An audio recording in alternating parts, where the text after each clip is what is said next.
12페이지 172쪽 성경의 네 가지 특성 충분성. 근데 제가 볼 때는 이제 여기 오신 분들은 성경의 충분성에 대해서는 충분히 아실 것 같다라는 생각이 듭니다. 다 큐티하고 그리고 성경을 통해서 하나님의 어떤 길을 발견 못 해본 분은 없을 것 같거든요. 최소한 뭐 작고 많고 뭐 이런 차이고 빈번하냐 그렇지 않느냐의 차이지, 어, 자신의 난제에 대해서 그리고 하나님의 인도를 받기를 원하는 과정 가운데서 하나님께서 성경을 통해서 자신의 삶을 지도받지 못한 그런 분들은 없을 것 같아요. 불신자가 아닌 바보야. 그런 경험. 그래서 성경의 충분성에 대해서는 기본적으로 뭐 경험치를 가지고 계신 분들이라 오늘 과가 그렇게 어려울 것 같지는 않습니다. 충분성이란 말이 뭔 말이냐? 하나님이 우리에게 요구하시는 대로 생각하고 행동하도록 하는데 성경은 충분한가? 하나님의 인도를 따라 가야 되는데 성경이 우리에게 그 정도로 충분한 어떤 정보를 제공하고 있는가? 우리 길을 지도하고 있는가? 그게 이제 성경이 그런 걸 지도 안 하면 우리가 어디 딴 데 가서 뭔가를 보충을 해야 되겠죠. 그런데 성경은 그럴 필요가 없을 만큼 충분히 우리를 지도하고 인도할 수 있다는 이게 이제 성경의 충분성입니다. A. 성경의 충분성에 관한 정의. 첫 줄 이렇게 정해 놓고 있습니다. 성경의 충분성이란 하나님께서 구원의 각 단계마다 그의 백성들이 소유하도록 하신 모든 말씀이 성경에 기록되어 있으며 따라서 현재는 구원과 하나님을 온전히 믿고 순종하는 데 필요한 모든 말씀이 성경에 모두 있다는 의미다. 그러니까 하나님의 뜻대로 살기로 결정했다면 성경은 우리에게 그분이 올바른 길로 갈 수 있는 모든 것들을 제공한다는 얘기죠. 성경으로 만족할 만하다. 그의 가르침에, 성경적인 가르침에 만족할 만하다.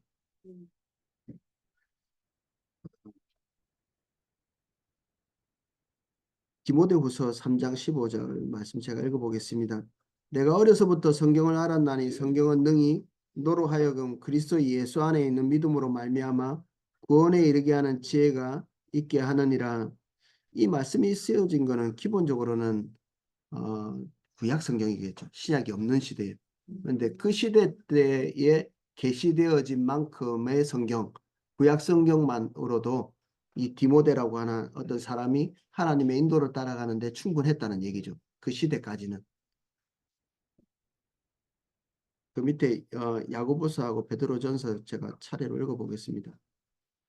그가 그 피조물 중에 우리로 한 첫 열매가 되게 하시려고 자기 뜻을 따라 진리의 말씀으로 우리를 낳으셨느니라. 오늘 우리의 존재는 하나님의 말씀으로 태어난 결과물이다. 너희가 거듭난 것은 썩어질 씨로 된 것이 아니요 썩지 아니할 씨로 된 것이니 살아있고 항상 있는 하나님의 말씀으로 되었느니라. 그리스도인이 그리스도인답게 되는 그 원인은 하나님의 말씀으로 인해서 태어났고 그리고 교정되고 그 소양이 성경으로부터 오게 되었다. 교훈받게 돼서 그렇다는 얘기입니다.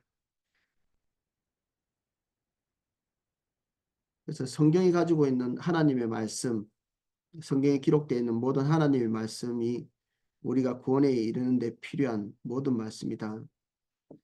이 중간 블럭에 보면 성경이 우리로 하여금 바른 신앙인의 삶을 살도록 무장시키기에 충분하다고 증거하는 구절들이 있습니다. 온전케 하는데 그리고 선한 일을 행하는데 어, 유익하다. 디모데후서에서 증거하고 있습니다.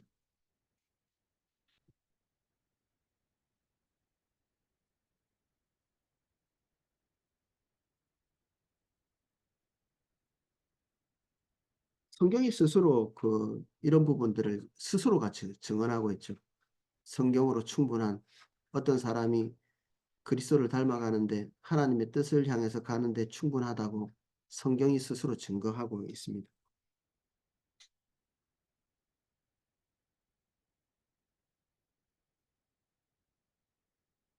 무엇이 선인지 또 무엇이 선이 아닌지를 말해주고 어떤 것이 이제 죄인지 어떤 것이 죄가 아닌지를 말해주죠. 뒤에 그런 요소를 다시 한번 얘기하겠지만 어떨 때는 죄가 아닌데도 죄로 인식하고 어, 죄책감에 깊이 빠져 있는 경우가 있고요. 죄인데도 죄에 대한 인식이 없어서 어, 그냥 계속해서 이제 양심의 가책 없이 그렇게 지나가는 경우도 있고. 근데 성경이 그 모든 것들을 우리에게 밝히 보여주고 어, 저도 성경을 통해서 그런 것들을 종종 보고 깜짝 놀랄 때가 있거든요. 내가 올바르지 않은데도 쭉 행하고 있던 것들인데도 성경 읽으면서 성경 속에서 뭔가 문제점을 발견할 때도 있고, 어, 예를 들면 이제 제가 양심의 가책 이런 거 유교적인 데서 나왔다는 생각도 못 했는데, 어, 저 누구에게 선물을 하거나 대접을 할 때 제가 가지고 있는 최고의 대접을 하는 게 옳다고 생각해 왔거든요. 그래서 내 형편이 안 되는데도 지나치게 이제 고가의 선물을 한다든지 고가의 식사 대접을 해야 된다고 생각하는 그런 몇 번 이제 아니라는 증거들이 있었는데 제 안에는 이제 그런 생각을 잘 안 가지고 있는데 제가 유독 그런 생각을 가지고 있더라고요. 근데 그래서 뭐 인생 사는 데는 별 문제 없죠. 가난할 뿐이지. 아내를 고통스럽게 할 뿐인데 나중에 이제 성경 안에서 그런 양심적인 부분들이 새롭게 재조명된 게 그 이스라엘 백성들은 어, 찢겨진 그 짐승을 먹지 못하게 됐어. 그냥 스스로 죽은 것이라. 그게 불결하다고 여긴 거죠. 그래서 그들은 이제 그들이 가지고 있는 고유한 직임에 따라서 그 음식 먹는 것에 대해서 이렇게 세밀하게 규정이 있거든요. 그들이 먹는 그 코셔라고 하는 규정이 있어요. 그 할랄 음식 먹지 않듯이 이슬람들이 유대인들은 코셔라고 하는 그런 규정들이 있거든요. 근데 이스라엘 백성들이 지켜야 되는 그 찢겨지거나 또는 저절로 죽은 그런 짐승들을 먹지 못하는 그런 규정들이 있는데 제가 놀라게 된 게 그거를 이방인들에게는 팔아도 가하니라 이렇게 돼 있어요. 어, 자기가 못 먹는 걸 팔라고? 이제 이런 거죠. 우리 중에 그렇게 어, 하는 사람 별로 없을걸요. 근데 이제 이걸 놓고 성경과 나 둘 중에 하나는 틀렸잖아요. 누가 틀린 거예요? 내가 틀린 거죠. 성경이 맞는 겁니다. 그래서 제가 이렇게 그거 가지고 한참 이제 생각했는데 그거죠. 이방인들은 그 음식을 먹고 사는 거예요, 그냥. 그 음식을 먹고 사는 겁니다. 그거에 대해서 왈가왈부할 필요가 없는 거죠. 하나님께서 나에게 말씀하시는 거는 나에게 적용되는 것이고 이스라엘 백성들에게 말씀하신 거는 이스라엘 백성들이 가지고 있는 독특한 지위 때문에 그들이 그런 생활 방식을 고수하도록 하나님으로부터 요구받는 겁니다. 이방인에게는 요구받지를 않는 거죠. 그들은. 그 요구할 필요도 없는 것이고. 그래서 이렇게 어, 우리가 어릴 때부터 가지고 배워왔던 그런 그 도덕률이 성경하고 대치되는 게 되게 많아요. 성적인 부분도 그래요. 어, 제가 가지고 있던 그 여성들이 가지고 있는 성적인 개념들 이런 것들이 성경을 읽으면서 되게 많이 달라졌거든요. 어, 여성이 간과한 사고가 났어. 그러면 어, 제가 어릴 때 뭐, 그런 그 사회 분위기를 보면 그 여성이 뭔가 좀 잘못했겠지 뭐 이렇게 하면서 정죄를 하는 그런 부분도 많았거든요. 성경에는 지나가면서 강도에게 두들겨 맞은 거하고 똑같은 거예요. 죄가 있어서 두들겨 맞은 게 아니잖아요. 성경은 그렇게 딱 정리를 딱 해놓고 죄 없어라고 이렇게 얘기하고 있거든요. 아무 일이 아닌 거예요. 그 여성에게 정죄할 만한 것이 아무것도 없는. 그리고 뭐 이런 것도 있는 거죠. 이 한 번 결혼한 여자는 다른 남자에게 시집가면 안 된다. 성경에는 재혼 규정이 분명히 있어요. 결혼은 생과 사를 통해 가지고 맺는 계약이에요. 죽잖아요. 계약이 끝나요.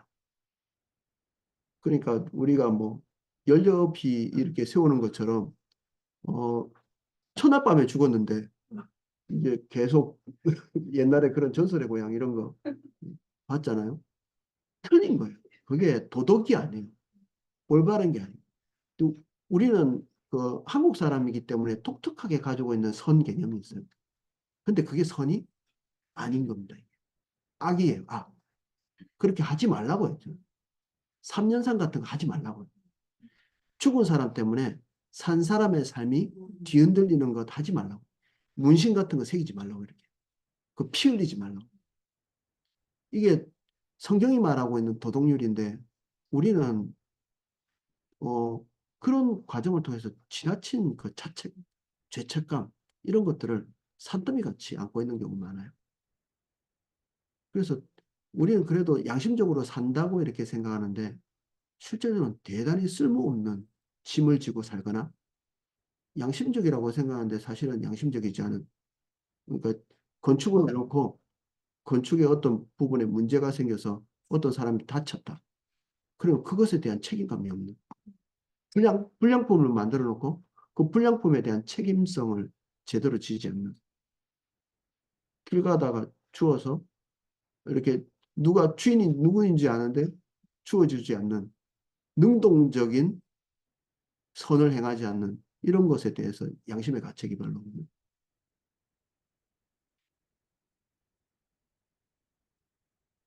이게 여러분들은 의심받기 전 꼬치꼬치 해먹기 전까지는 우리의 양심에 대해서 확고한 신념이 있습니다. 여러분들이 스스로를 의롭게 여긴다는 게 아니고 여러분들이 가지고 있는 선악의 개념이 확실하다고 생각하는 거예요. 성경을 이게 꼼꼼하게 안 읽어보는 거죠. 성경 읽으면 읽을수록 우리가 뒤흔들리고 무너지는 것들을 많이 경험합니다. 우리 생각부터 시작해서. 옛날에는 장애인에 대한 개념도 잘 없었거든요. 요즘엔 이제 장애인에 대한 개념이 있죠. 그에 가는 길에 장애물을 두거나 그리고 그의 앞길에 어떤 방해거리가 되는 것에 대해서 하나님께서 되게 정죄하고 계시거든요. 그렇게 못하게 돼 있어요. 그리고 그 질병 같은 거 있을 때 질병이 있는 사람, 장애인들이 사회의 모든 사람들하고 똑같이 살아갈 수 있는 환경을 제공하는 것 이런 게 성경에 명시가 돼 있거든요. 근데 제외시켜 놓고 합리를 못하게 만드는 어떤 특정한 장애가 있을 때 이런 게 우리의 양심 속에 이렇게 들어와 있어요. 이렇게. 그런 것이 마치 타당한 장애가 있는 사람들이 어, 차별을 받아도 되는 것이냐 우리 양심 속에 이게 괜찮은 것처럼 들어와 있거든요. 이게 몇 가지밖에 안 되는데 제가 성경을 꼬치꼬치 읽어가면서 하면 여러분들 뒤집어질 겁니다. 다. 이게 여러분들이 어, 스스로 죄인이라고 생각 안 해서 그런 게 아니고 너무나 잘못됐기 때문에 내 생각이 이렇게까지 잘못되어 있는 줄 몰랐어? 이렇게 생각하실 거예요.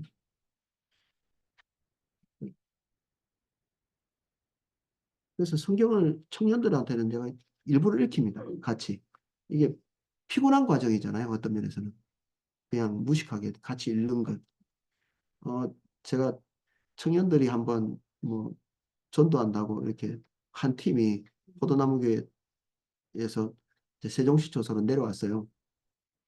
그 팀이 나한테 무슨 강의를 좀 해달라고 이렇게 얘기했는데 강의는 안 하고 성경 읽기를 했거든요. 엄청 싫어하더만요. 신명기를 읽자 같이 그때 레위기를 읽었나 레위기에 신명기 두 개 다 읽었는지 둘 중에 하나를 읽었는지 그러는데 나중에 집에 갈 때 감사편지라고 썼는데 감사편지에 이구동성으로 처음에는 싫었어요. 이거 읽는 게. 나중에는 은혜 됐어요. 이랬는데 이게 진짜인지 모르겠어요. 은혜가 됐는지. 근데 싫었다는 말이 하도 여러 사람이 있으니까 성경을 좀 뭔가 이렇게 좀 자극적인 이런 좀 영적인 이런 것들을 좀 맛보게 될 그런 강의를 원했는지 성경 읽는 것 자체를 되게 이렇게 구닥다리 책 읽는 것처럼 엄청 싫어하는 굳이 읽어보지도 않고 구닥다리를 하나하나 전부 다 잊었듯이 다 읽고 올려보냈어요. 올라갈 때까지 쉬지도 못하게. 그들이 성경에 이런 내용이 있는지를 몰랐다고 이렇게 이구동성으로 얘기하는 게. 안 읽었으니까 모르지. 읽어야 알지. 읽어도 그 스티커 붙이느라고 빨리 읽어. 체크하느라고. 안에 뭐가 있는지도 모르고 막 달려버려 그냥. 왜 읽는 거예요? 뭐 있는지 보려고 안에 무슨 내용이 있는지 보려고 읽잖아요. 이게 체크하려고 읽는 게 아니고. 읽으면 우리의 레벨이 올라갑니까 이렇게? 읽으면 저절로? 아니죠. 이게 우리가 성경을 읽는 목적은 도대체 뭐라고 써놨는지 보려고 이게 읽는 겁니다. 한 번을 읽어도. 그 백독 이런 게 중요한 게 아니라 정신을 차리고 꼼꼼하게 무슨 내용인지 파악을 하면서 한 번이라도 그렇게 읽어야 돼요. 한 번 읽고 올라가가지고 충격받아. 아마 그 뒤에 안 읽었을 걸로 내가 믿습니다. 그 뒤에 충격받아 놓고 안 읽어. 그래서 청년들 내려올 때마다 성경을 읽힙니다. 그리고 우리 YMC 끝났는데 이제 수련회를 하려고 YMC 3명밖에 안 온다는데 제가 수련회를 하려고 합니다. 뭐 할 거냐? 똑같죠. 뭐. 성경 읽고 힘들게 하면서 그 돈이 좀 YMC 하는데 많이 남겼어요. 그 맛있는 거 많이 안 먹고 이래가지고 그 치킨 사 먹으면서 성경 열심히 읽어서 보내려고 합니다. 신령한 말 많이 하는데 입이 다물어져서 갈 겁니다. 아마. 본인들의 입이. 음. 우리는 특별한 주제에 관하여 하나님이 말씀하신 것을 찾을 수가 있고 우리의 문제에 대한 답을 찾을 수 있다. 우리가 삶의 모든 난제들이 성경 안에서 다 해결될 수 있느냐? 성경만 읽으면 다 되냐? 그 예전에 신명기 강의를 서울대학교 직원들에게 했거든요. 그중에 법무팀 팀장이 감상을 이렇게 얘기를 하는데 깜짝 놀라더라고요. 자기는 그 내가 막 엄청 자랑을 했거든. 성경에 대해서 자랑하고 그러니까 성경이 뭐 엄청나게 세밀하게 사람들 빠져나가지 못할 만큼 그냥 딱 짜여진 뭔가 있을 줄 알았는데 아니 이거 가지고 국가를 어떻게 운영해요? 그렇게 얘기하더라고요. 이제 이스라엘 한 국가에 주신 이게 법령이니까 이런 걸 가지고 어떻게 국가를 운영해요? 예, 그분의 요지는 그겁니다. 우리나라에 그 법이 1년에 10,000개 생겼다 없어집니다. 모르셨죠? 이, 지금 그 행동을 하는 겁니다. 저 의회에서. 뭐 만들었다 없앴다 뭐 예를 들면 초등학교를 국민학교를 초등학교로 바꾸고 이거 다 법령 없애는 겁니다. 이 생겼다 없어졌다. 근데 이 쓸데없는 짓도 한 철반 돼요. 뭐 용어 바꾸는 거 이런 거 있죠. 그런 거. 뭐 이게 일제의 잔재다 이래가지고 바꾸는 이런 것도 다 자기 그 명예가 돼가지고 법령 내가 몇 개 바꿨다 이런 것들 나오는데 그렇게 만 개 바꾸는 거예요. 왜 그렇게 많이 필요하냐면 사람들이 법을 지키려고 만드는 게 아니라 보는 게 아니라 빠져나가려고. 그러니까 법을 촘촘하게 해가지고 못 빠져나가게. 성경은 안 지키려고 마음먹으면 구멍이 너무 커요. 구멍이 너무 큽니다. 빠져나갈 곳이 너무 많아요.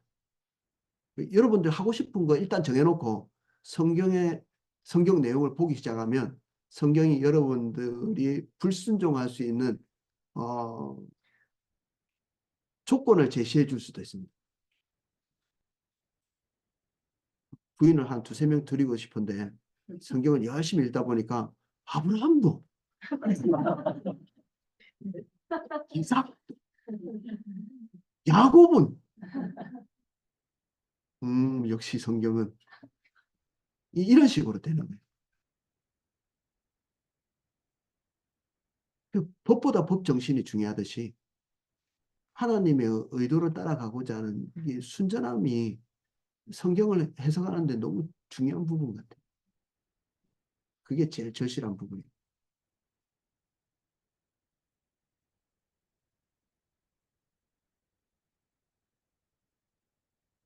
이 완전히 지키지도 못할 말씀인데 어차피 하나님 말씀 다 읽는다고 지킬 수 있나? 그럼 뭐 알 필요 뭐 있습니까? 이렇게 얘기할 수도 있잖아요.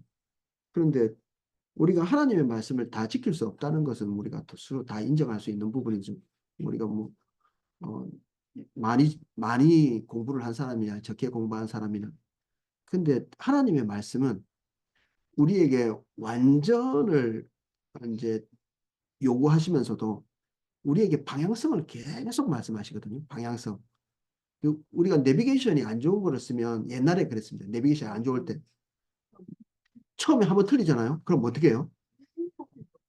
틀린 그 자리로 돌아가. 벌써 한 100km 달려왔는데 원점으로 돌아가서 다시 가는. 그럼 꺼버려요. 화가 나가지고.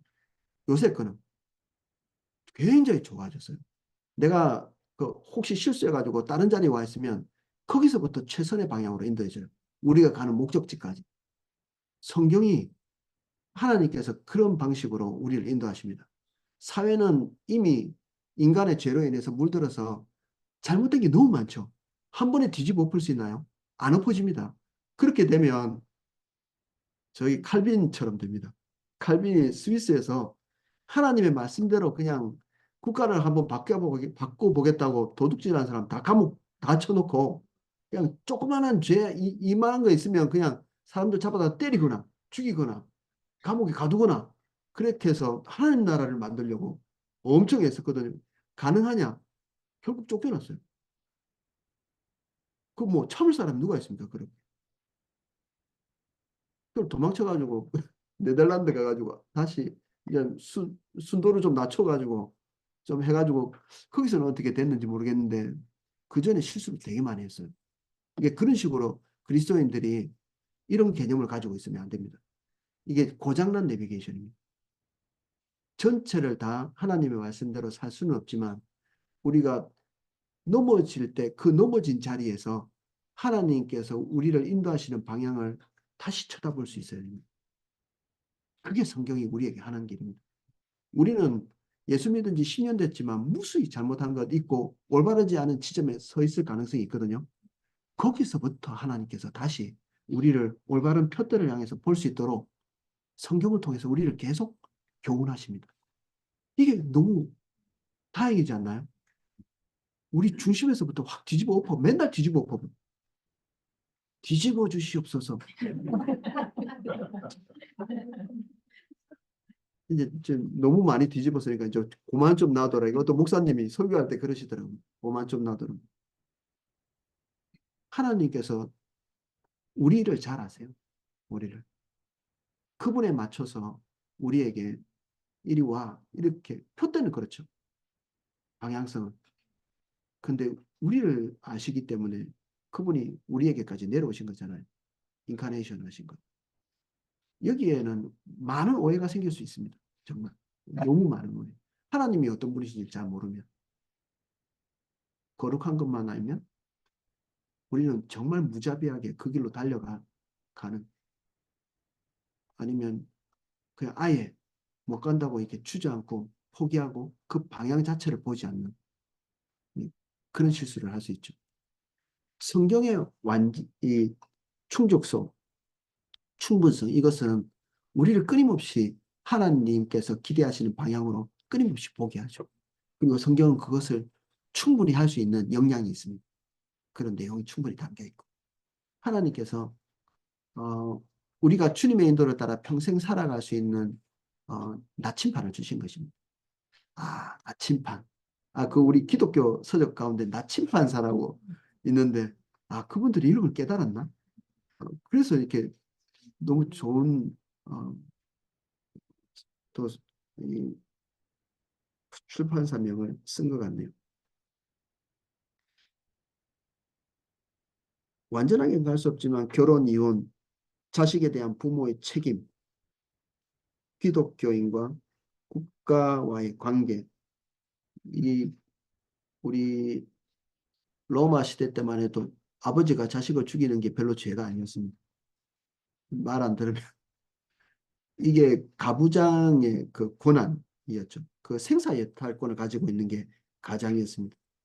근데 그러한 사회에서 어떻게 해야 되는지, 그리고 유아를 투기하고 버리는 이런 음란한 사회일수록 유아 투기가 많거든요.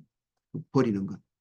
이런 사회에서 하나님이 자기 자녀에게 어떻게 하기를 원하시는 가 주의 교양과 주의 그 교훈으로 양육하는 이런 자세를, 그리고 자녀를 분노케 하지 않는, 이건 뭐 혁명적인 거죠. 어떻게 자녀에게 권리가 있어요? 그런 게 없지. 그 사회에서는 그렇습니다. 그 사회에서. 국가, 국가에 대해서 어떻게 생각해야 되지? 고민이 많이 되시지 않나요? 국가. 성경이 뭐라고 말하고 있는지, 어느 게 기독교의 우호적인가 그런 거하고 별로 관계가 없습니다. 누가 국가에, 기독교에 누가 우호적일까요? 정권 중에. 지 입맛에 맞을 때.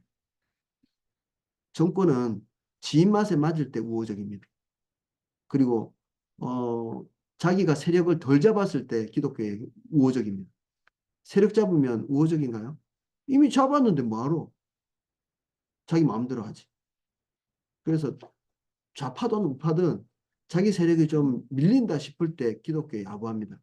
옛날에 좌파들이 어, 어, 열성일 때, 이게 우성이 아닐 때, 그때는 기독교 안으로 많이 들어왔습니다. 그리고 영향도 많이 받고요. 근데 그 이후에 찾고 나니까 안 들어와. 우파도 똑같아요. 다를 바가 하나도 없습니다. 그러니까 성경 안에서 우리에게 정치나 그 국가 권력에 대해서 어떻게 가르치고 있는지를 봐야 이렇게 저렇게 안 합니다. 우리 성도님들 전도 많이 하거든요. 주님께로 이끄는 게 아니라 좌파 우파라, 좌파 우파. 어, 일말의 죄책감도 없이. 제가 설득 안 합니다. 다 듣고 있습니다. 뭐라고 하시는지 끝까지 듣고, 그분은 그냥 평가 안 합니다. 그냥 듣고 맙니다. 평가한다고 돌이킬 것 같지도 않아가지고.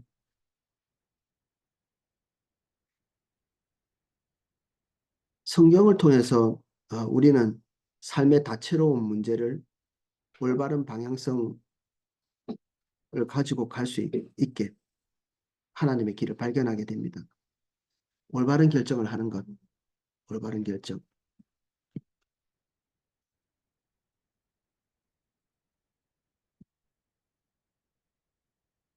175쪽 넷째 줄에 보면 수없이 많은 도덕적 교리적 문제들에 있어서 성경의 충분성에 대한 가르침은 하나님께서 그 부분에 관해 우리들이 어떻게 생각하고 행하기를 원하시는지 찾을 수 있다는 확신을 준다.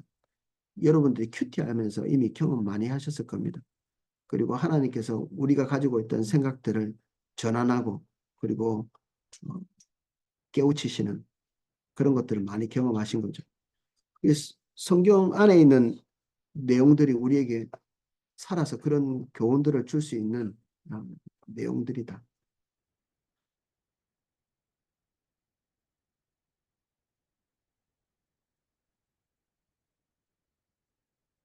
카톨릭 같은 경우에는 신학자들이 그런 말도 한다네요. 역사가 지나가 봐야 하나님의 뜻이 무엇인지 알 수 있는, 그리고 역사가 우리에게 말해줄 때까지는 기다려야 된다.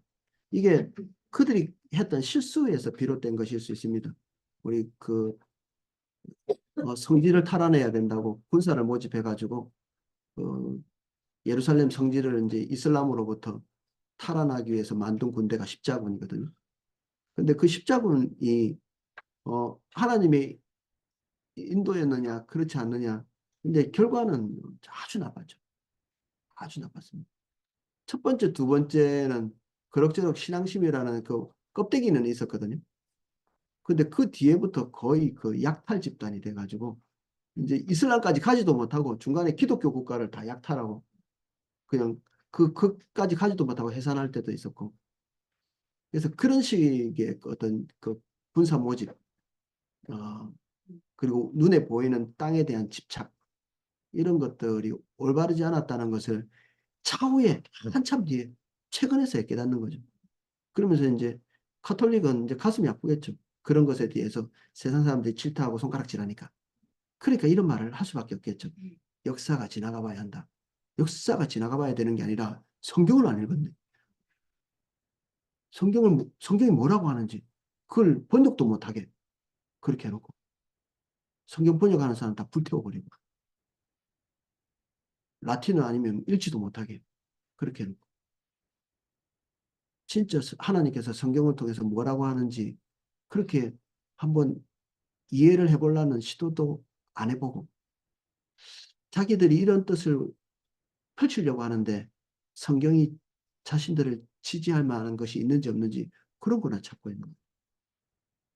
어느 게 더 자신에게 유리한 건가 그런 거를 찾는. 근데 우리도 그렇게 쉬운 거죠. 그렇게 쉬운 겁니다.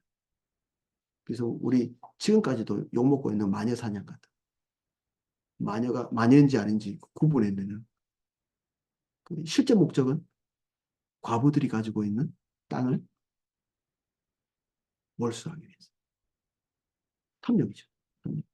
거기다 종교적인 이유들을 거기에 붙여놓은 당연히 그 속에는 아주 소수지만 아주 이교도처럼 이렇게 돼 있는 여성들도 있었겠죠. 그런데 그게 뭐 전체가 당연히 아니었겠죠. 그리고 그걸 집행하는 사람도 그렇지 않았을 겁니다. 천동설 같은 건 정말 창피하지 않나요? 천동설 같은 거. 성경을 갖다 대고 이게 진리야. 그렇게 했는데 나중에 밝혀진 거는 전혀 아니었기 때문에. 그래서 이제 역사 흘러간 다음에 하나님의 뜻을 알 수 있다. 이런 식의 얘기를 하는 건데, 이건 그들의 오판이죠. 그들이 가지고 있는 편견이 성경을 올바르지 않게 해석한 거지, 역사가 그것을 해석할 수 있는 것은 아니다. 그럼 역사가 우리에게 말해주는 그 어떤 교훈은 다 하나님의 뜻인가? 그렇지 않거든요. 결과를, 역사의 그 흔적을 통해서 우리가 교훈이라고 받아들이는 건 또 뭔가요? 뭘 교훈으로 받아들인 거지? 역사를 통해서. 일본 놈 다 죽여야 되는데, 뭐 이런 교훈? 아, 힘 없으면 죽을 것 같아. 힘을 길러가지고 군사력이 있어야 될 것 같아. 그런 행동? 또는 뭐, 어떻게 하면 뭐, 이 세상의 패권을 우리가 잡을 수 있는가? 역사를 보면서. 어떤 왕이 오래 갔는가? 이런 것들을 통해서 하나님의 뜻을 분별하기는 어, 정확하게 분별하는 것이 그 확률이 희박하죠. 그래서 가톨릭이 말하는 것들은 일말의 진리가 있을지 모르겠는데 빗나가는 부분들이 많다. 성경의 충분성이라는 말에는 성경 이외의 자료를 덧붙일 필요가 없다는 말입니다. 성경이 충분하지 않기 때문에 성경 외에 다른 경전 같은 것들이 필요로 하지 않는다. 다른 경전을 쓰고 있는 데가 있을까요? 몰몬교 같은 그런 이슬람 같은 경우. 코란을 쓰고 그 몰몬교는 몰몬이라는 사람이 신으로부터 받았다는 아버지가 받았다나 아들이 받았다나 그거를 그 이스라엘이 너무 타락해가지고 이제 신이 하나님이 떠나라고 해서 광야로 가가지고 거기서 뭔가를 받았나 봐요. 그 사람들이 다시 이제 타락한 이스라엘을 떠나서 신세계 아메리카로 떠나서 거기서 뭐 금판에다가 그런 게 필요 없다는 겁니다. 그런 것이 필요 없다.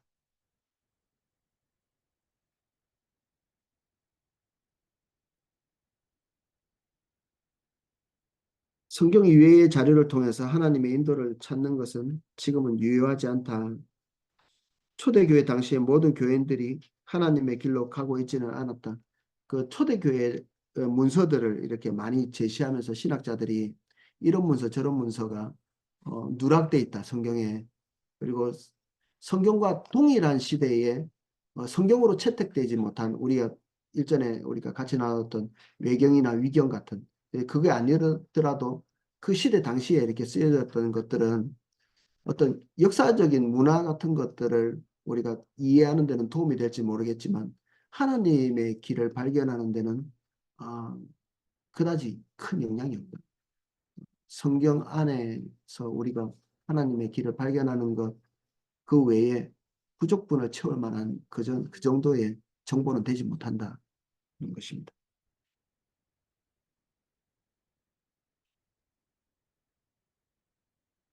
176조 구속사의 각 단계에 주어진 성경 1절에 나눈 내용이 여기에 포함되어 있습니다. 그러면 성경이 많이 주어졌던 때도 있었고 성경이 적게 주어졌던 때도 있었지 않나요? 어, 우리 초대교회는 거의 신약 성경을 어, 전체를 보지 못한 그런 분들이고 모세오경 시대는 예언서를 보지 못했고 아담과 하와는 전체를 보지 못했죠. 성경 전체를.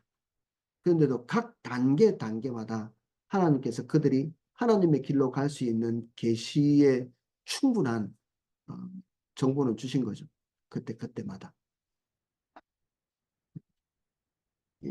176쪽 그런 얘기를 지금 하고 있습니다.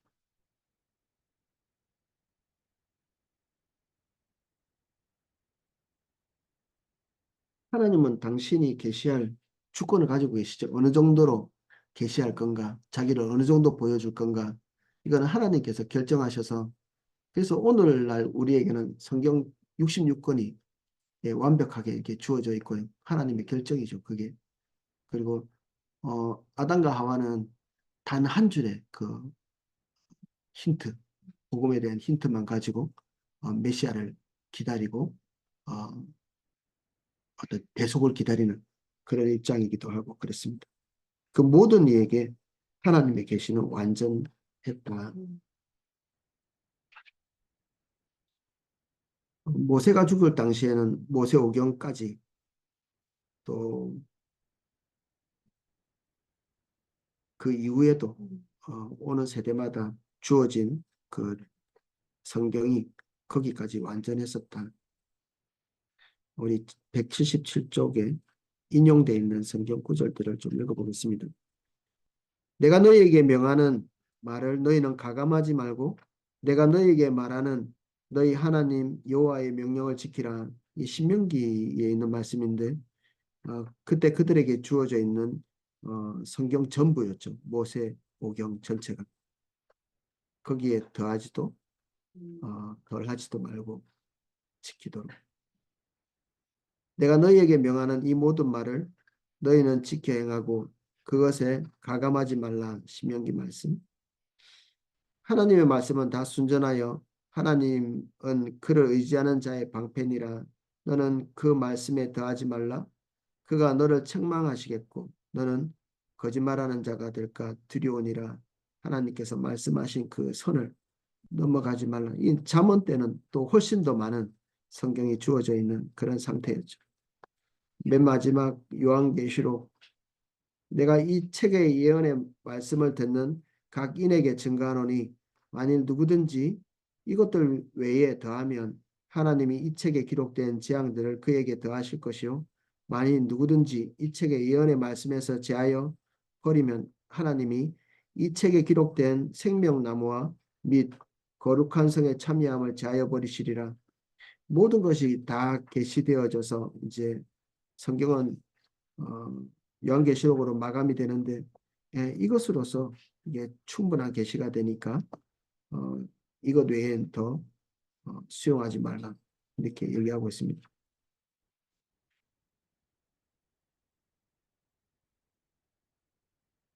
그럼 성경이 기록되지 않는 것들은 어, 성경이 이렇게 구체적으로 말하지 않고 있는 그런 것들도 있지. 선인지 악인지 뭐 인공지능 같은 거 그런 것들을 사용하는 것 아니면 개발하는 것 뭐 배아줄기 세포 뭐 인간의 그 세포를 이렇게 동물과 융합하거나 또는 군수 산업 같은 거 그런 거 가지고 이제 돈 버는 거 이런 거에 대해서 명확한 규정이 별로 없죠. 성경에 그런 것이 만들어지지도 않았고 뭐 담배 비슷한 것들 담배 안 만들어졌으니까 그때는 담배가 없으니까 성경에 기록되어 있지 않거든요. 그런 거는 어떻게 판단하죠? 명확한 규정들 없는데 항상 그 안에 하나님께서 말씀하신 대원리들을 우리에게 주신 것들이 있죠. 그래서 주의 뜻을 따르고자 하는 자들은 명확한 규정들이 없음에도 불구하고 그 규정들을 따릅니다. 어떨 때는 너무 억지로 적용해가지고 부끄러운 경우도 있더라고요. 억지로 좀 잘못 찾은 거, 잘못 찾은 거. 그, 그 청년들 자유여행이 막느라고 그 오난의 그 예화, 그 땅에다가 설정하는 그런 예화를 가끔 드는 설교를 제가 들은 적이 있거든요. 그 자유행위하고 그 오난 사건과는 전혀 관계가 없거든요. 그는 그 형사치수제도가 있던 그 형제를 돌아보는 것에 대해서 책임을 다하지 않은 것에 대한 징벌이었습니다. 그런데 그것을 이 적용을 이상하게 하면 어, 나중에 보면 정말 이렇게 어, 올바르지 않은 방향성 때문에 두 배나 더 방해거리가 될 수 있습니다. 그래서 성경을 적용할 때는 어, 너무 이렇게 성급하게 적용하는 것이 아니라 충분한 합의를 한 다음에 그리고 교회 안에서 합의를 한 다음에 그 다음에 적용하는 게 좋죠. 한 개인의 것이 아니라면.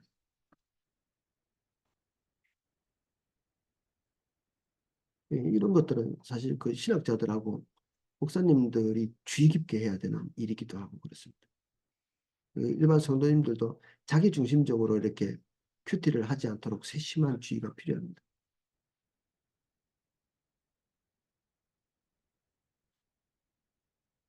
좀 깜짝 놀랄 만한 적용을 하시는 분들도 많이 있습니다.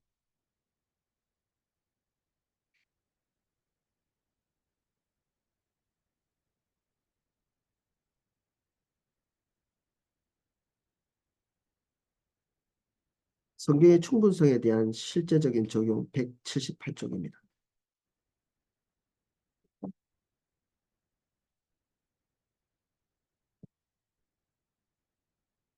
1번. 성경의 충분성은 하나님께서 우리로 하여금 특별한 교리적 문제에 관해서 무엇을 생각하며 특별한 상황에서 무엇을 행하기를 원하시는가를 찾으려 할 때 큰 용기를 준다.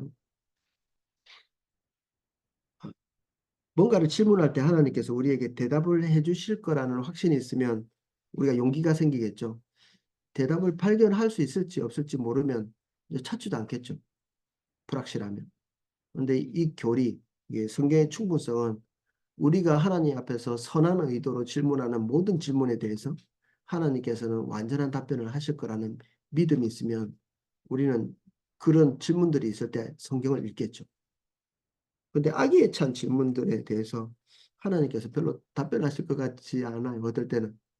근데 선지자들이 가끔 이제 무지를 통해서 질문하는 경우가 있거든요. 왜 악인이 더 잘 됩니까? 뭐 이런 질문들. 그리고 니느웨가 왜 구원받아야 되는지 도통 모르는 요나에 대해서 하나님께서 차근차근 대답하시고 욥이 하나님 앞에서 무수한 질문들을 하거든요. 이런 질문 저런 질문을 합니다. 근데 그 답변을 하나도 안 하시면서 하나님께서 자기의 존재를 드러내 버리십니다. 그러니까 본인이 했던 질문의 무가치함을 스스로 깨닫게 되는 하나님의 존재 앞에서 내가 인간으로서 어, 할 수 없는 질문의 선을 넘어서고 있구나. 그거를 스스로 깨닫게 되는 거죠. 유혹 같은 경우에. 근데 질문을 하는 것 자체는 하나님께서 대답하실 거라는 어떤 확신을 가지고 할 수 있는 거죠. 그래서 하나님께 질문을 많이 하는 게 좋을 것 같습니다. 질문을 많이 하는 사람은 하나님의 음성을 많이 듣습니다. 영험한 사람이 많이 듣는 게 아니라 질문을 많이 하는 사람이 하나님의 음성을 많이 듣는 것 같아요. 하나님이 답변하실 걸 믿는 거죠. 하나님은 우리가 가지고 있는 무지로 인한 오류에 대해서 혹독하시지 않은 것 같아요. 성경에는 어, 우리는 이미 이제 어, 객관적인 시각을 가지고 있는 사람이 볼 때 성경의 어떤 부분에 있어서 우리가 알고 있는 것을 미처 깨닫지 못하고 있는 사람이 질문하는 경우도 있잖아요. 아까 하박국 같은 경우에도 그렇고 욥도 그렇고. 근데 그런 질문에 대해서 어, 하나님께서 관대히 답변하시고 처우하시는 것을 보면 어, 우리의 무지한 질문에 대해서 하나님께서 얼마든지 관용하실 거라는 건 믿음이 있죠.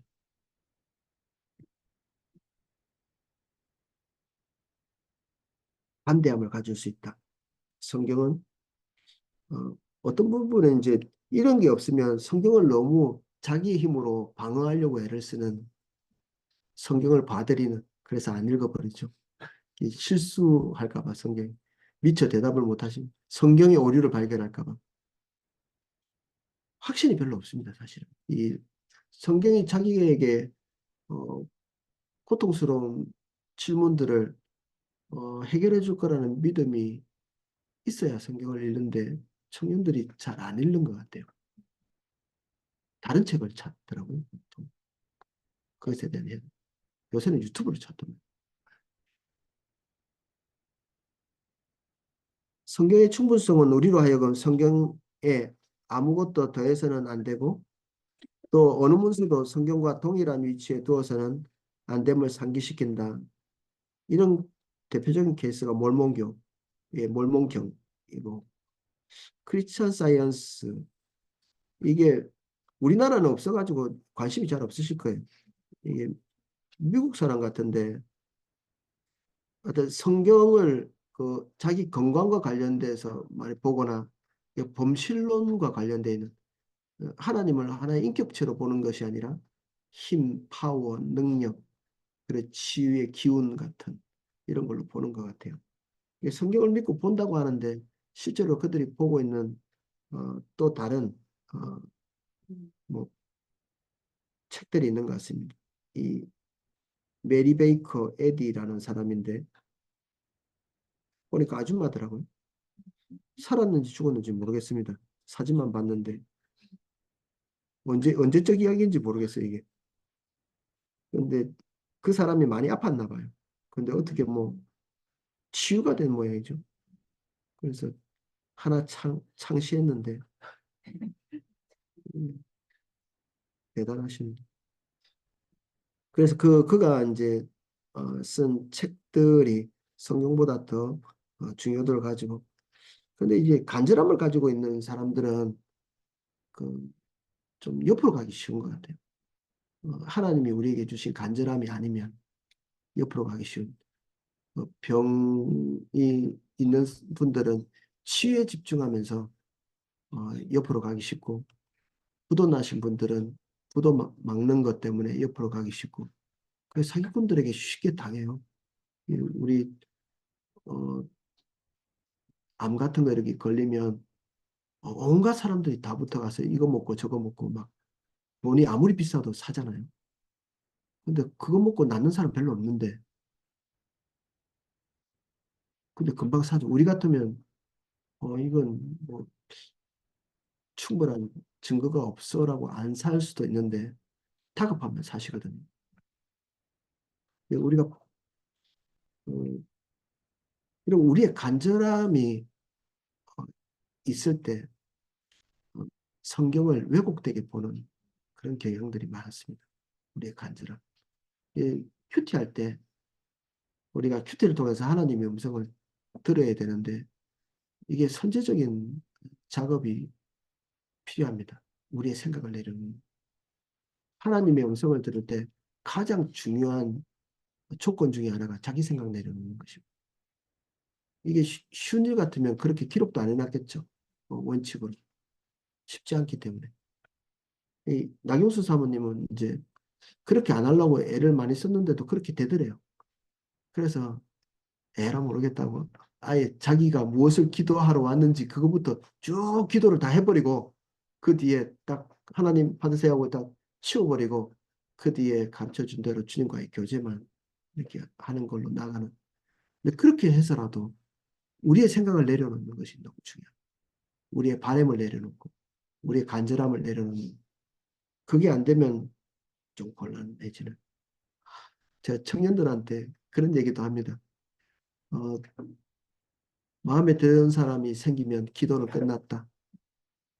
마음에 드는 사람이. 이상형이라고 생각하는 사람이 나타나면 하나님의 뜻대로 배우자를 구하는 것은 끝났어, 이미. 그 전에 기도해야 돼. 그 전에.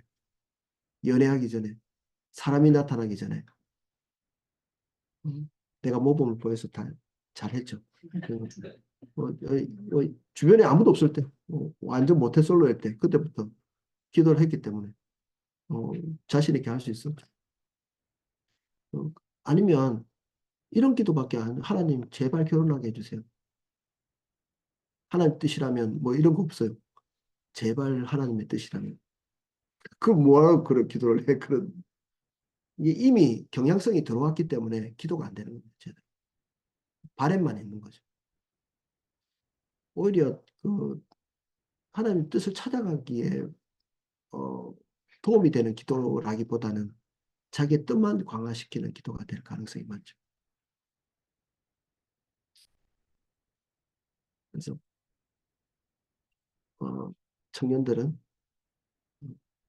좋은 사람이 생기기 전에 기도하도록 우리 아이들한테도 그렇게 얘기합니다. 3번 179쪽입니다. 성경의 충분성은 하나님께서 자신에 관해서나 구속 사역에 관해서 성경에 없는 내용을 믿으라고 요구하시는 일이 없음을 어, 증거한다. 성경은 그 하나님에 대한 충분한 기록을 해놓고 있기 때문에 구원에 대한 어, 그 외의 내용 우리가 잃어버린 내용이나 뭐 이런 걸 통해 가지고 어, 구원을 상실한 일은 없다. 우리가 주님을 믿고 순종하기 위해 필요한 모든 기록들을 다 보존하셨고 우리에게 전달되었다. 하나님의 신실하심을 믿는 것입니다.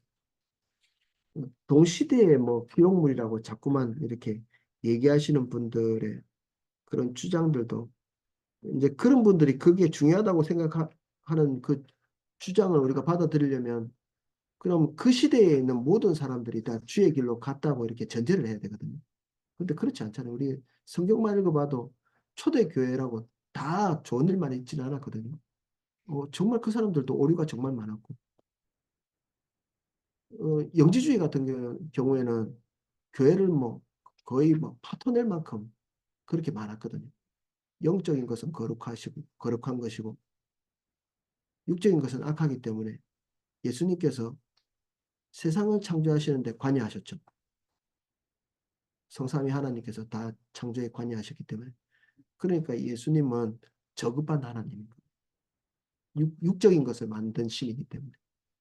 그리고 육체로와 영적인 것이 고귀하다고 생각하는 사람들은 예수님이 육체로 오셨다는 사실 자체를 수용할 수 없습니다. 왜냐하면 어떻게 더러운 육체에 거룩한 하나님이 오실 수 있습니까? 눈에 보였는데 사람들의 눈에 그거는 영이 너무 강하게 오다 보니까 육체처럼 보인 것이지. 이걸 가현설이라고 하는데 그리고 되게 많이 믿었습니다. 사람들이. 그러니까 그 시대가 지배하고 있는 생각이 다 옳지 않은 거죠.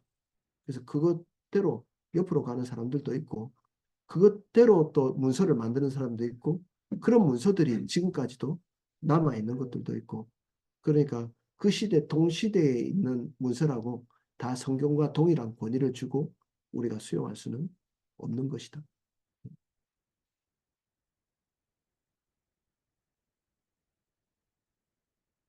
5번 신앙생활과 관련하여 성경의 충분성은 성경이 공공연히 혹은 암시적으로 금지하지 않은 것은 죄가 아님을 상기시킨다.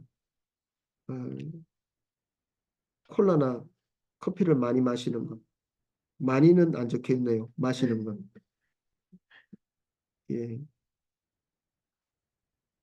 콜라를 2박스를 시키더니 내가 나중에 먹으려니까 없더라고요, 집에. 벌써 다 먹었냐? 많이 마시는 거죠. 근데 이것 자체가 이제 성경이 금하고 있지 않은데 이런 것들을 죄악시하는 인도에는 영화관에 가는 것 자체를 금기시한다는 그 우리나라 술 먹는 거하고 비슷하게 인도의 선교사들은 선교사님한테 그 얘기를 듣고 깜짝 놀랐어요. 그럼 선교사님 한 번도 영화 못 봤습니까? 했더니 몰래 연마을에 가서 본대. 뭐,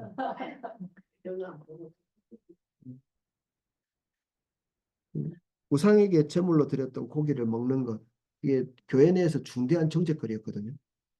어, 정육점에 나와 있는 고기의 상당수가 우상에게 바쳐줬던 제물. 부산에가 좀 그렇습니다.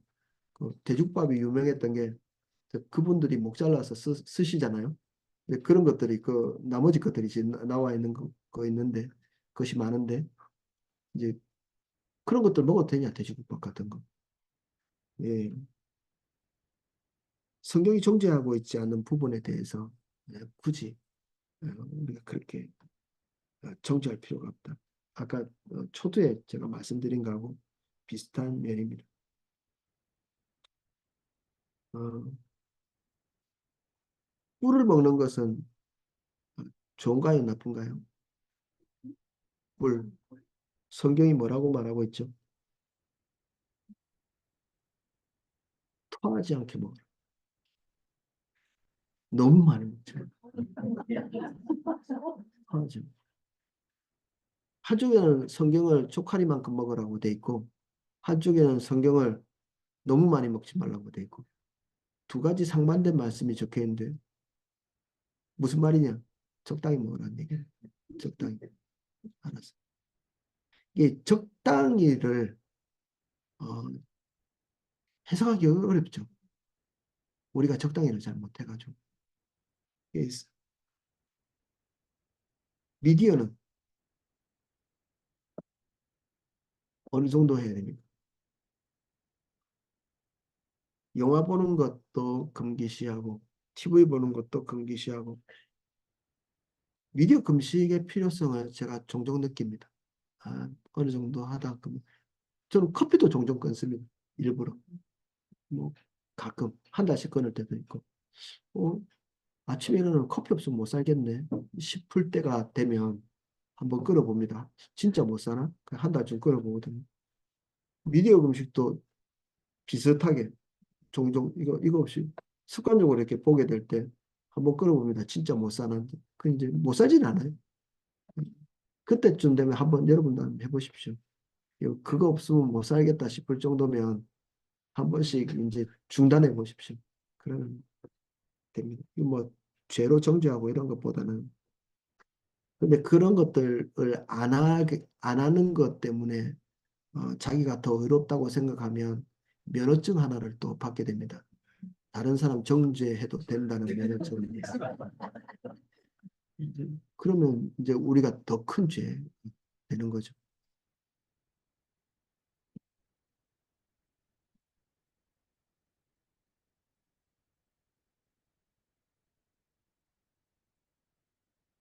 성경에 이제 꼬치꼬치 규정들이 다 돼 있으면 좋겠다고 생각하시는 분들도 있을 것 같아요. 그러면 이제 바리새인처럼 세밀한 규정, 안식일을 잘 지키기 위해서 몇 보 이상 걸으면 안 되고 그리고 어느 정도 뭐 해서는 안 되고 뭐는 하면 되고 뭐는 하면 안 되고 이런 규정을 가지고 편안하게 이렇게 생각할 텐데 어, 결국 뭐 눈에 보이는 걸 믿는 거죠. 그러면 눈에 보이는 거. 그런 규정이 있어야 마음이 편안하다면 하나님과의 관계는 둘째치고 일단 눈에 보이는 육체적인 그 행위를 따라서 마음의 평안함을 느끼는 거니까 율법주의죠. 실제로 믿는 것은 하나님이라기보다는 하나님과 우리와의 관계는 그런 것들을 완전히 이렇게 넘어서 버리거든. 다윗이 하나님과 신실한 관계에 있었는데 제사장만 먹어야 되는 그 빵을 주저없이 먹잖아요. 그렇게 먹습니다. 그 율법에 못 먹게 돼 있어요. 제사장의 빵. 제사장만 먹게 돼 있어요.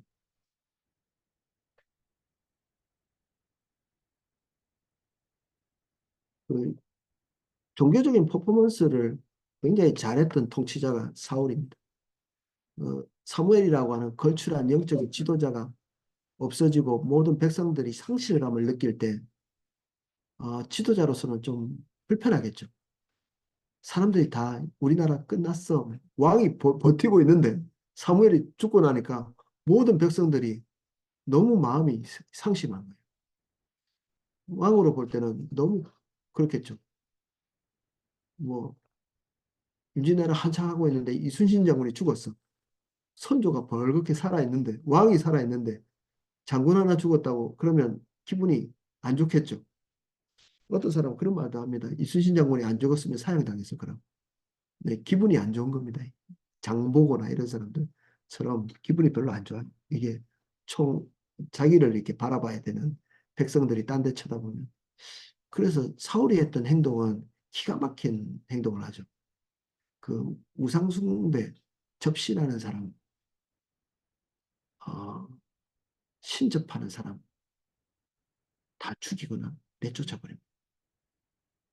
이게 굉장히 이렇게 종교적으로 충성되게 보이는데 퍼포먼스였습니다. 퍼포먼스. 나중에 급하니까 지가 찾죠. 이런 행동에 속을 수 있는 거예요. 우리 스스로가. 사울은 백성들을 속이기 위해서 그런 퍼포먼스를 했는데 우리가 그런 행동을 함으로써 스스로를 편안하게 생각하는 여종 목사님이 쓰신 그 책에 보면 무서운 말이 있어요. 우리는 하나님을 떠날 때 뭐부터 떠난다? 마음이 떠난다. 소름 끼치는 말이 아닌가요? 이게 예배당 안 나오고 그리고 헌금 안 하고 이런 게 아니라 수년에 걸쳐가지고 마음이 떠나버려요. 너무 무서운 얘기죠, 이게. 표가 안 나요. 이 규정을 세밀하게 이렇게 만들어가지고 우리가 그걸 지키면서 안정감을 누리는 거는 마음이 떠나고 안 떠나고를 측정하는 데는 별로 도움이 안 되는 겁니다.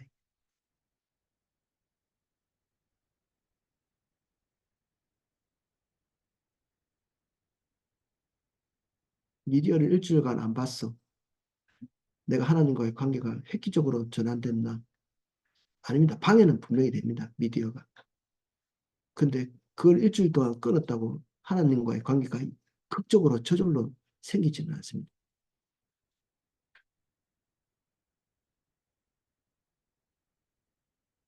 뭐 커피, 콜라 뭐 이런 것들도 마찬가지고 고기 먹는 것과 안 먹는 것 이걸 가지고 경건을 판가름할 수 없었기 때문에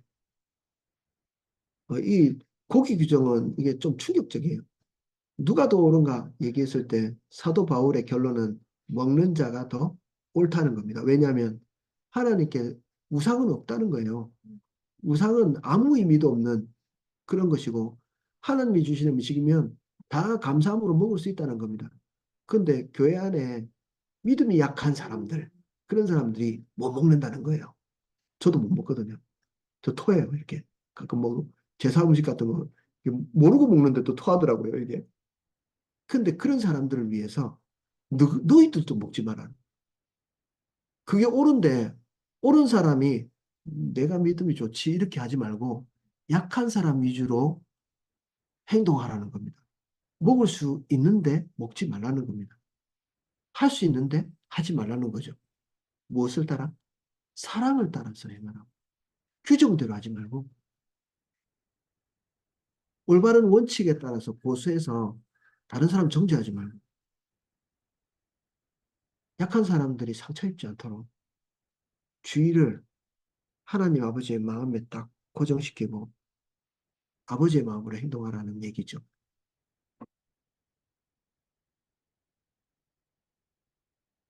그래서 성도 서로 서로에게 날카로운 얘기를 하지 마십시오. 그 사람의 연약한 것들을 본다면 내가 잘하는 것을 자랑하고 싶을 수도 있는데 숨기는 게 좋습니다. 덮어놓고. 하나님께서 말하라고 하시지 않는 한 말하라고 하시면 리더에게 확인하고 부정적인 것들은 그 다음에 어, 그런 부분들을 서로 권면하라고 했죠. 굉장히 조심스러운 부분입니다.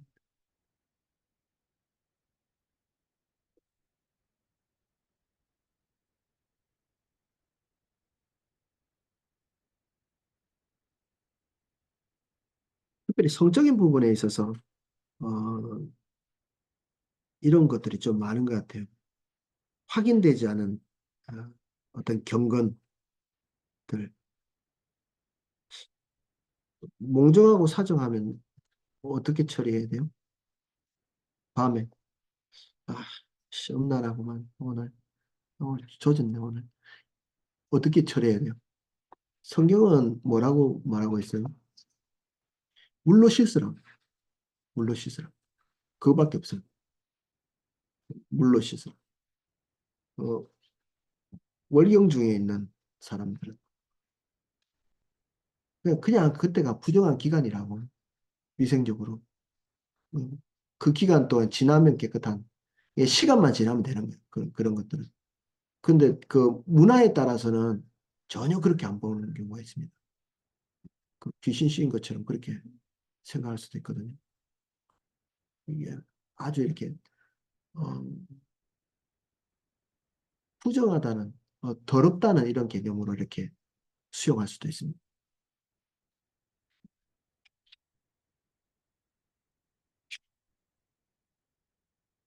182쪽 성경의 충분성. 성경에서는 하나님께서는 성경에서 공공연히 혹은 암시적으로 명령하지 않은 것을 우리에게 요구하지 않으심을 증거한다. 예, 지나친 초자연적인 그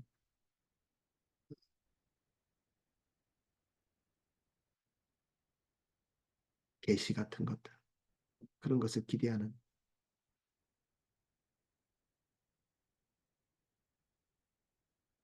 성경에 대한 어떤 신뢰 이런 것들이 별로 없고 어떤 계시 같은 것들, 어, 예언한다는 사람들의 말들이나 어, 그런 부분에 이제 신뢰를 더 많이 두는 경우, 영적 체험들, 그리고 어, 영적인 빌. 그래서 어떤 자매님 한 분이 식사하면서 그런 얘기를 하더라고요. 사람들이 비춰졌다 아니면 그 하나님께서 감동하셨다는 말을 너무 많이 남발한다고. 그 아무 열매도 없는데, 아무 열매도 없는데. 그냥 내 생각이 그런 생각이 든다고 얘기하라고 이렇게 자기는 그렇게 얘기했다고 그러더라고요. 근데 일리 있는 말이에요. 그분이 굉장히 직설적으로 말하는 분들이라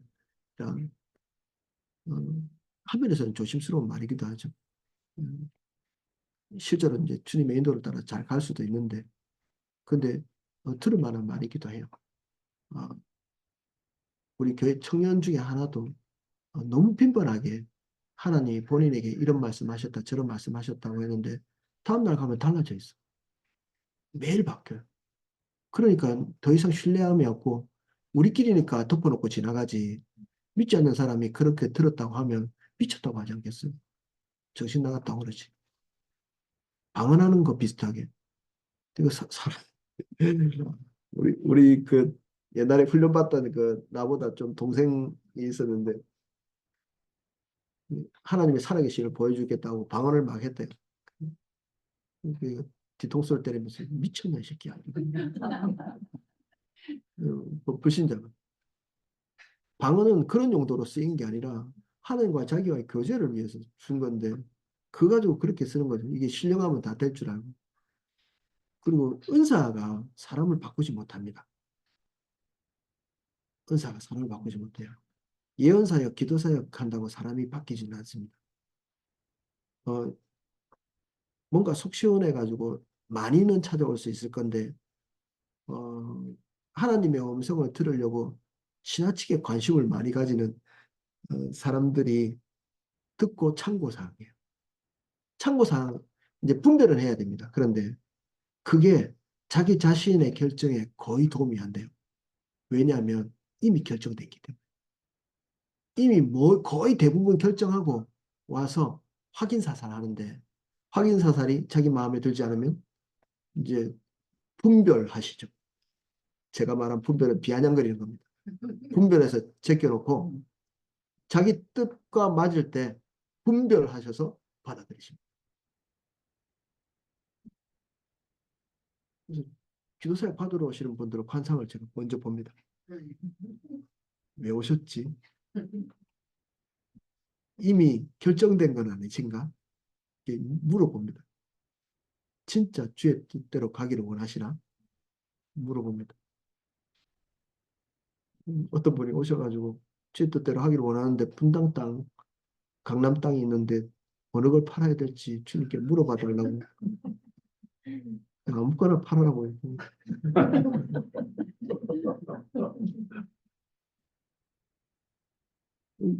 그 그때 설교를 마치고 난 다음이었는데 하나님께서 우리의 삶을 책임지시는 분이심을 설교를 하고 땅에 있는 재물에 초점 맞추지 말고 하나님의 신실한 성품에 초점 맞추고 길을 가야 된다는 것에 대한 설명을 하자마자 오셔서 그런 질문을 하시더라고요. 제가 되게 놀랐습니다. 어떻게 모를 수가 있지? 이렇게 한국말로 했는데.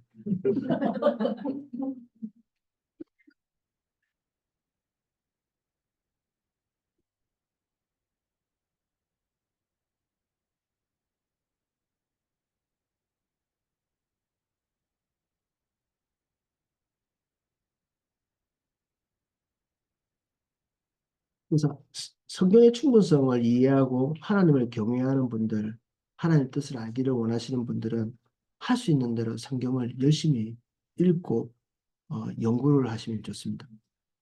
그 어, 저는 목사가 돼서 제일 좋은 게 성경을 많이 읽게 되는 겁니다. 직업상. 그리고 매일 설교를 하고 그 설교를 일부러 그날 빌 받는 대로 안 합니다.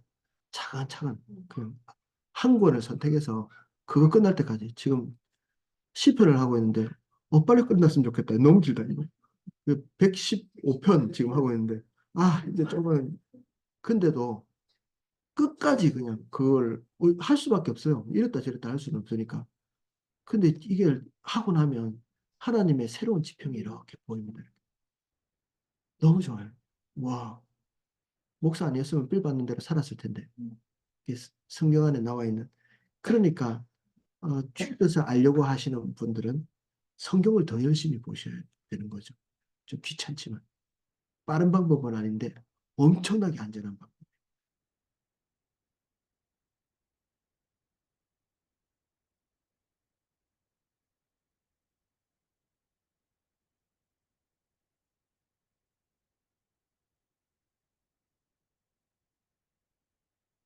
7번.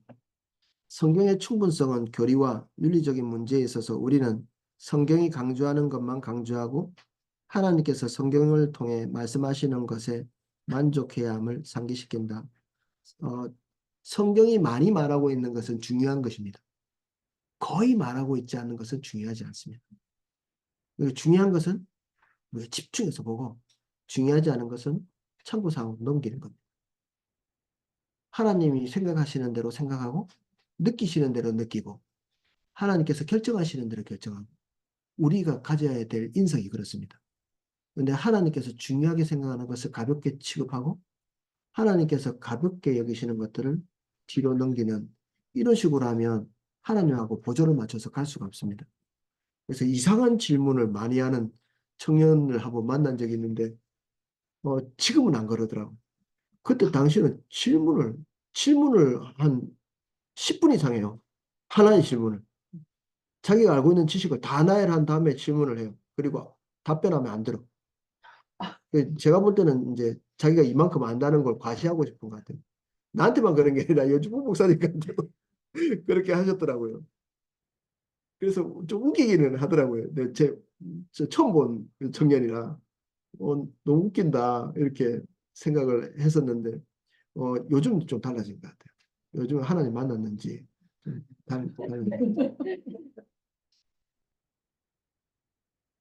몰몬교 같은 경우에 죽은 자의 세례에 대해서 관심이 많은 모양이죠. 그런 걸 많이 집중하는 것 같습니다. 불필요한 것들이죠. 성경에 나와 있는 부분이긴 한데 이거는 하라 마라보다는 언급하고 지나간 어떤 부분입니다. 어떤 것을 강조하기 위해서 어떻게 탁 이렇게 짚고 지나간 이렇게 중요한 것이 아닌 거죠. 예. 그뭐 성경의 난제 좀 아리까리한 것들이 있습니다. 그런 것들은 전체 흐름 안에서 그냥 대충 이해하고 넘어가도 되는 부분들이 있거든. 예, 그런 것들에 집중해서 이 비밀을 푼다고 이렇게 하면 예, 전체를 모르는 상태에서는 잘 풀릴 리가 없습니다. 뭐든지. 전체에 대한 충분한 이해가 있으면 추측도 성경적으로 잘 하십니다. 추측도.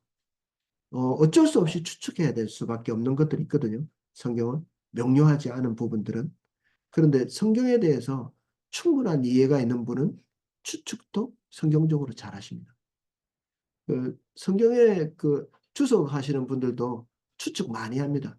마구잡이로 막 추측하는 게 아니고 이런 이유에 의해서 이렇게 추측하는 것이 합리적이라고 이렇게 증거를 제시해요. 과학자들도 추측하거든요. 이런 이유에 의해서 추측하는데 그래서 이 추측이 나중에 실험 같은 걸로 확실히 밝혀지면 이거는 사실이 되죠.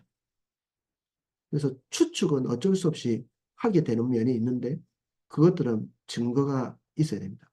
어떤 반증이. 그래서 여러분들 큐티에서 결론 내린 것들이 대부분 추측인 경우가 많거든요. 그럼 하나님이 나에게 이 말씀을 통해서 이걸 말씀하시겠지? 나중에 이렇게 보고 그 부분에 대해서 검증받는 게 좋습니다. 어떤 결정을 할 때는. 중요한 결정이 있어요. 별로 안 중요한 것들은 그냥 자기 혼자 알고 그렇게 하면 되는데 중요할수록 공동체 안에서 확인받는 게 중요하죠. 때로는 하나님 이상한 방식으로 말씀하실 때도 있으니까. 제가 옛날에 그 얘기를 했는지 모르겠습니다. 제가 좀 더러운 직업이 있었거든요. 막 늘 매일 먼지를 뒤집어 쓰는 그런 그 페인트 공이었거든요. 그러니까 그 사포질을 하면 막 먼지가 많이 쌓여서 일주일 내내 그 일을 하니까 이제 그때는 샤워를 안 하고 어떻게 살았는지 모르겠어요. 샤워를 할 수 있는 그런 방이 없었기 때문에 손발 씻고 머리 감고 뭐 그렇게 하고 교회 가고 그런 게 바빴기 때문에. 그런데 주일날 가기 전까지는 토요일에는 항상 목욕을 해야 되는데 목욕을 못하고 주일날 그냥 머리만 감고 이제 예배드리러 가는데 몸이 막 너무 찝찝해서 예배를 드릴 수가 없는 거예요. 그래서 이거 오늘 예배 진짜 안 된다. 뭐 이렇게 하면서 너무 이렇게 느낌이 안 좋아서 성경을 딱 폈는데 거기에 물로 씻으라고 돼 있더라고요. 근데 이제 그걸 통해서 이제 벌떡 일어나가지고 이제 무지개탕 갔죠. 가가지고 이제 목욕하고 왔는데 청년의 예배 이제 본 예배를 빠지고 이제 청년의 예배 갔는데 너무 그날 하나님이 은혜를 많이 주셨어요. 예배가 너무 잘 되더라고요. 근데 그 본문은 목욕탕 가라는 본문은 아니에요. 이제 나에게 하나님께서 말씀하신 특별한 아주 두 번 다시는 적용되지 않을 그런 방식의 어떤 건데 이런 것을 한번 경험하고 나면 일반화시켜 버릴 수 있습니다. 근데 올바른 방법이 아니죠. 근데 저희 무지한 상태에서 하나님께서 뭔가 이렇게 말씀하시려고 하신 거는 맞는 것 같아요. 그런데 이런 식으로 일반화시키면 안 돼요. 그렇게 해서도 안 돼요. 전체 안에서 뭘 말하고 있는가 볼 때 뭐 틀린 것 같지는 않아요. 뭐 물로 씻고 깨끗하게 하는 게 맞죠. 저는 이제 그때 특별한 교단에서 주일날 돈 쓰면 죽는 그런 교단에 있었거든요. 그래가지고 돈 안 쓰려고 제가 목욕을 안 간 건데 그렇게 해야 됐기 때문에 하나님께서 저를 좀 깨뜨리신 부분도 있죠. 제가 좀 내 얘기를 좀 설명을 해드리려고 했습니다. 지금 5분, 10분. 왜냐하면 여러분들이 가지고 있는 질문에 아주 이렇게 기계적으로 빨리 대답할 수 있는 성경 본문이기도 하거든요. 레위기가. 11장에 보면 무엇을 먹고 무엇을 먹지 말아야 되는지 이게 낱낱이 나와 있어요. 그 어떤 음식을 먹어야 되지? 이건 뭐 이유는 정확하게 잘 모릅니다. 추측은 할 수 있겠지만 그런데 하나님께서 뭐 그런 대충의 규정들을 세워놓고 이게 완전히 지킬 수 없는 것도 아니고 대략 지킬 수 있습니다. 그리고 아이를 낳으면 얼마나 산후조리를 해야 되는지 그런 거에 대해서 12장에 나와 있습니다. 산후조리 일수까지 남자애를 낳으면 푹 쉬고 여자애 낳으면 빨리 가서 일하러 가고 이게 옛날 방식이었잖아요. 아닙니다. 여자애 낳으면 두 배를 더 쉬어요. 여자애 만들 때 여성의 몸이 더 많이 좀 일하는 것 같아요. 그러니까 2배, 이게 쉬는 산후조리가 2배 더 길어. 남자는 대충 만들어.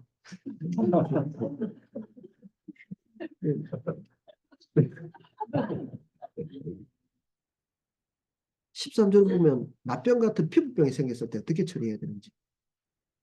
여기 보면 격리의 문제가 굉장히 중요하게 다뤄져 있습니다. 격리. 13장. 여러분들은 격리를 요번에 처음 당해보셨죠? 코로나 때. 그게 엄청 중요한 겁니다. 격리하는 게. 성경에. 성경은 병 나았을 때 치유하는 방법은 거의 없습니다. 그런데 성경에 병 걸리지 않게 하는 방법은 있습니다. 병 걸리지 않는. 그리고 걸렸을 때 어떻게 처리해야 되는지. 치유는 거의 자연치유, 하나님이 치유하십니다. 그런데 미리 예방하는 부분에 대해서 더 많이 집중하고 있어요. 예방의학입니다. 예방의학. 병은 안 걸려야 되죠. 걸려서 어떻게 하는 게 문제가 아니고. 제사장이 와서 진찰합니다. 제사장이 거기 가서 어떻게 진찰을 해야 되는가. 그리고 몇 번 진찰해야 되는가. 그리고 어떤 증상이 있을 때 어떻게 처리해야 되는가. 너무 세밀하지 않나요? 똘복이나 가죽에 곰팡이 같은 거 생겼을 때 어떻게 처리해야 되는가. 위생 문제. 집에 그런 게 생겼을 때 어떻게 해야 되는가. 얼만큼 생겼을 때 어떻게 처리해야 되나. 곰팡이 이만큼 생겼는데 문제 있는데 다 때려 부셔. 아닙니다. 이게 계속 번져가서 걷잡을 수 없을 때 그때 파괴합니다. 남의 집 재산을 그렇게 함부로 부실 수 있는 게 아닙니다. 우리 소방관들도 하죠. 불이 막 번져 나왔을 때 도저히 이게 막을 수 없겠다 싶으면 중간에 집을 때려 부십니다. 계속 번져오면. 그래도 위법이 아니에요. 근데 함부로 때려 부셨다. 그러면 이제 문제가 돼요. 이게 다른 공동체 전체에게 확산될 위험이 있을 때 그 집을 때려 부셔서 저 멀리다가 갖다 버리게 돼 있습니다. 집에 생기는 곰팡이. 그래서 제사장이 조금 먹어야 되겠죠. 건강 상태가 최상으로 유지돼야 됩니다. 맨날 이런 거 보고 다녀야 되니까. 다른 사람은 여기 가면 안 됩니다. 제사장이 항상 이런 부분들을 봐야 됩니다. 예, 이게 의료하고 이 제사가 나누어져 있지 않았습니다. 예, 그런 일을 해야 되는 사람이 거죠. 몸에 유치병이 있을 때 몸에서 출혈이 계속 난다. 그럼 어떻게 해야 되는가? 의료가 많죠.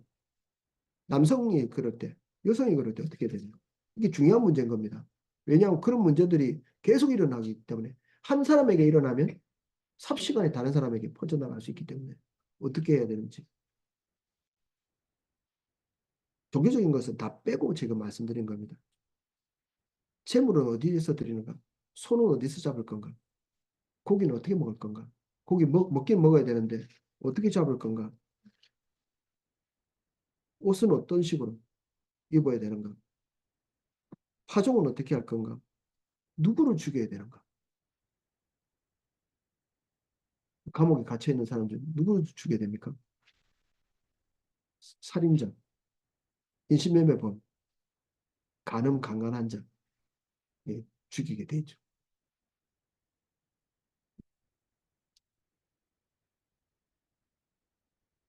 제사장은 어떻게 성물 함부로 먹으면 되는가 안 되는가? 그리고 뭐 하나님 앞에서 뭐 당연히 그런 게 나와 있고, 그리고 어, 이 율법 같은 거를 지켜야 되는데 날수가 지났을 때는 어떻게 해야 되는가? 뭐 특별한 이유에 의해서 날수가 지났을 때 어떻게 처리해야 되는가? 곡식 바칠 때 어떤 형식으로, 어떤 곡물은 어떻게, 이게 다 이유가 있습니다. 바치는 이유가. 그리고 바치는 방식도 다 이유가 있고,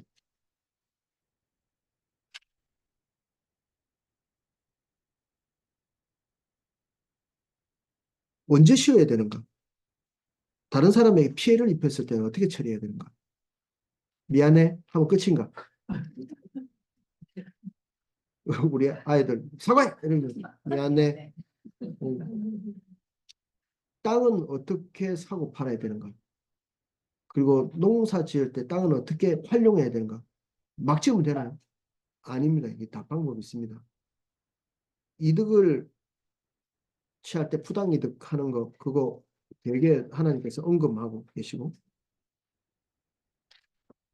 그리고 땅을 사고 팔지 말라고 돼 있는데, 어려워서 팔고 나면 어떻게 처리해야 되는 거예요? 어쩔 수 없이 팔아야 되면. 가족끼리 뭐 물려주는 그런 법이 있고, 그리고 하나님께서 상벌하는 소원한 사람들은 어떻게 그 소원을 지켜야 되는 거예요? 전에 신명기는 제가 대충 말씀드려서 레위기를 한번 말씀드린 겁니다.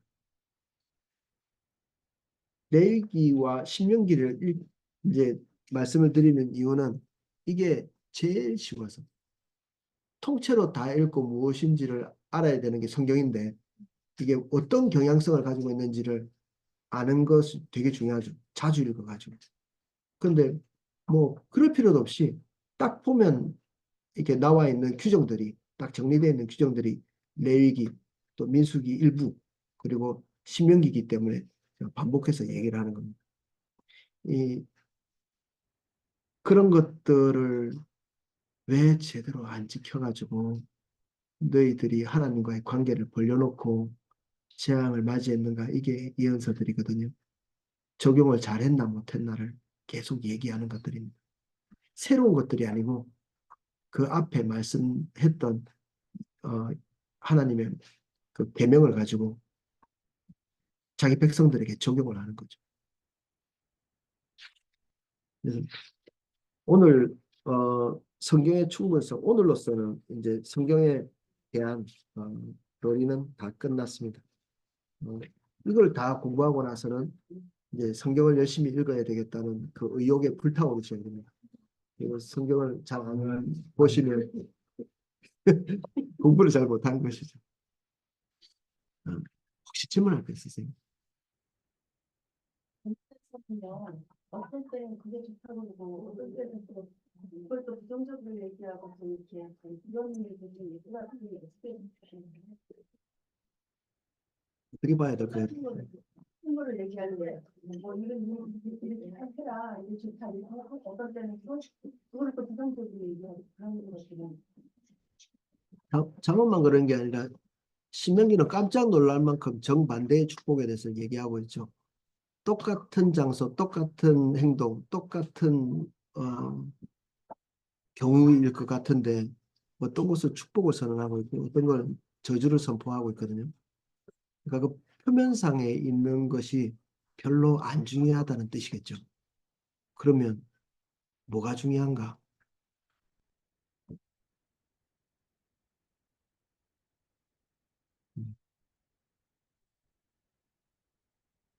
뭘까요? 그게 사실은 그 두 개가 말하고 있는 전혀 다른 게 있을 겁니다.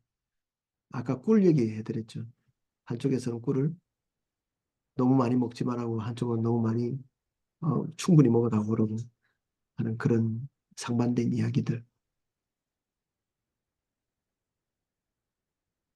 말씀하신 것들이 구체적으로 생각은 안 나지만 어, 주님께 물어보셔야 돼요. 음, 목사님, 네, 성경이 우리가 모든 것에 대해서 충분한데, 그러면 사실은, 내적 치유 이런 부분들이, 도움이 되기 때문에 실제적으로 이렇게 많이, 어떤 그런, 프로그램이라? 그렇게 말하기 좀 곤란하지만, 어쨌든 내적 치유에 대한 그런 부분들이 많이 있잖아요. 그래서 이것이 성경에서 말하는 그 내적 치유에 대한 근거